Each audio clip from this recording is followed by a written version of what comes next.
एक 50 साल की खातून, उनकी बेटी सुबह सुबह फ़ोन करती हैं या व्हाट्सएप कॉल करती हैं या मैसेज करती हैं कि अम्मी की आंख में शदीद दर्द है, डॉक्टर साहब प्लीज़ कोई दवाई बता दें ताकि अम्मी को दे जा सके, हम आपके पास मुआयने के लिए नहीं आ सकते। वो आपके पास 2 या 3 माह पहले मुआयने के लिए आए थे और शुगर के कुछ असरात थे, दर्द की शिकायत नहीं थी। असल सवाल ये है कि आँख की वो कौन सी इमरजेंसी है जिसमें फौरी डॉक्टर के पास जाना ज़रूरी है।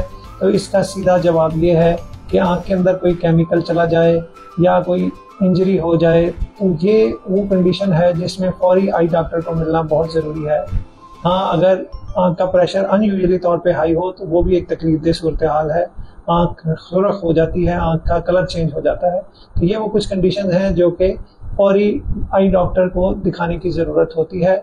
बाकी कंडीशंस में जैसे आहिस्ता आहिस्ता नज़र का कम हो जाना, धुंधला नज़र आना, ये वो कंडीशन है जिनमें आप अपॉइंटमेंट लेकर भी डॉक्टर को मिल सकते हैं।